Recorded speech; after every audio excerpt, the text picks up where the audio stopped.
αγαπητοί χωριανοί, αγαπητοί προσκεκλημένοι των χωριανών μας, καλησπέρα και από μένα.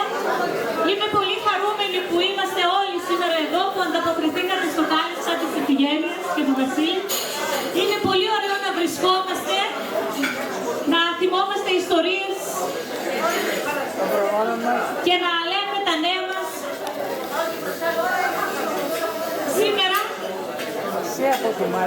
θα σας διαβάσω ένα ποίημα που έγραψε ο Χοροζών Γιώργης, Θεός χωρέστον, για το χωριό μας. Ηρωικός πρωτοτυπός του 1948.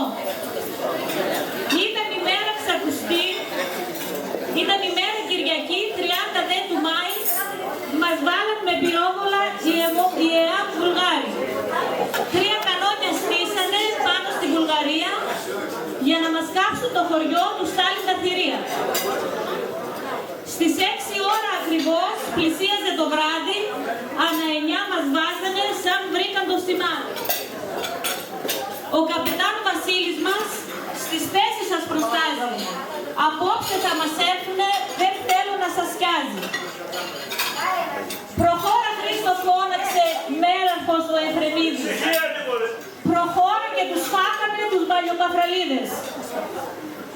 Οι στρατιώτες απαντούν. Βρε άνανδροι, τι λέτε, εδώ είναι και ο εθνικός στρατός, τη μοίρα σας θα κλαίτε. Τους στρατιώτες κύκλωσαν, μα για καλά την πάθανε και βγήκαν όλα άκαρπα τα όνειρα που πλάθανε. Ο καπετάν Βασίλης μας μια ομάδα φωνάζει, τους στρατιώτες κύκλωσαν, ενίσχυση προστάζει. Τρέχει ο ίδιος όλο μπροστά και οι λεβέντες του από κοντά τους κυκλώσανε απ' τα νότα, τους αλλάξανε τα φώτα. Πάρα πολλοί επιτέθηκαν κατά του Αμανάτη. Μ' αυτός τους απολέμησε με λάζικο γυνάτη. Ορθός ολόρθος έβαζε με το αυτόματό του, καθώς και οι λεβέντες του τους δώσαν τον πουρλότο. Ο καπετάν Βασίλης μας σ' όλα στα θέσεις τρέχει και ενθαρρύνει όλους μας κουράγιο που το έχει. Εκείνο το βράδυ έλειπε ο αρχηγός των Μάη. Μαζί με αυτόν ελείπανε και 15 άλλοι. Πήγαν στις οικογένειες τους κάτω στον Ευρωκόπη, σαν άκουσαν τις κανονιές, τρέξανε πίσω όλοι. «Βαστάτε παλικάρια μου», ο Θόδωρας φωνάζει. «Τώρα που φτάσαμε κι εμείς, θα φάμε γερό μπαράζι». Η μάχη ετελείωσε στις 4 η ώρα, όπως και τους εδώσαμε την τελευταία μπόρα. Θύματα πολλά είχανε, νεκρούς πολλούς αφήσαν και καμιά εκατοστή στις πλάτες κουβαλήσαν. 1 μήνα μερόνυχτα τα κανόνια μας βάζανε, μα τους γενναίους ακρίτες και πάλι δεν μας σκιάζανε. Ηρωικέ Πατήτοπε, ποτέ να μην πεθάνεις και κάθε κακοθελητή στη θέση να τον βάζεις. Όσες φορές κι αν ήρθανε, στα μαύρα εντυθήκανε.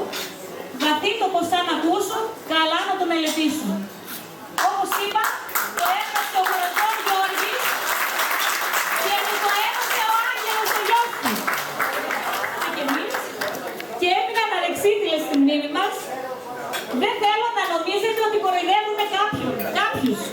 Απλά τις ιστορίες αυτές, όπως είπα, μας τις διηγήθηκαν οι ίδιοι και γελάσαμε μαζί με αυτούς και εμείς. Κάποτε,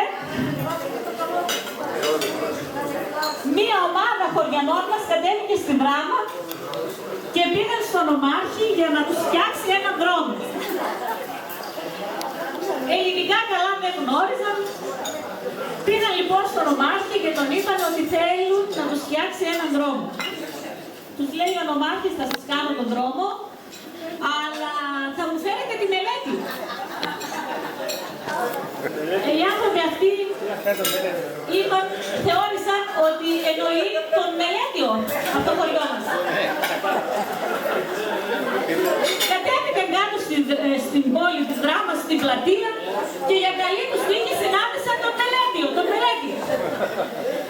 Τον λένε μελέτη και σε μείνω μάχη συστήριο. Για όσους δεν γνωρίζουν,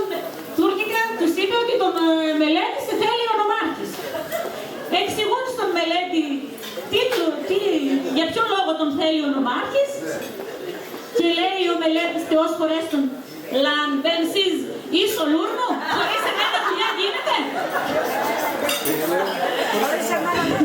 Πέφτουν τα λαμπαζέτα το μελέτη και πάνε στον νομάρχη.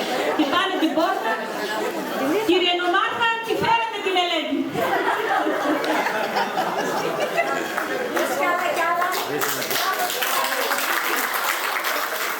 Την χάνει η Όσκα Πενταναρέων. Όταν εμείς, οι πατεράδες αυτών, επολεμούσαμε, ούτως ευρίσκετο εντός των χαρακομμάτων της μητρός του.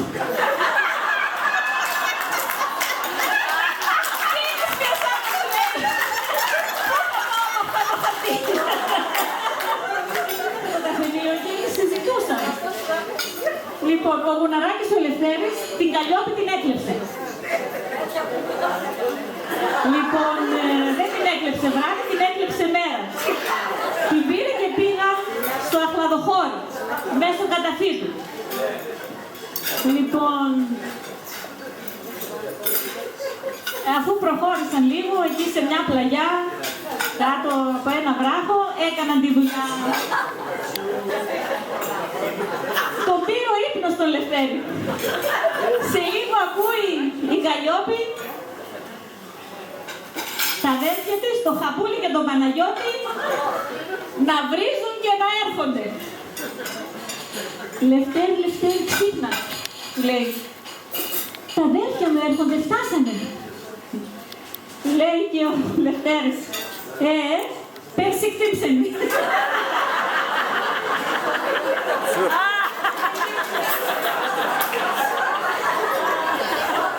Θα πείτε και.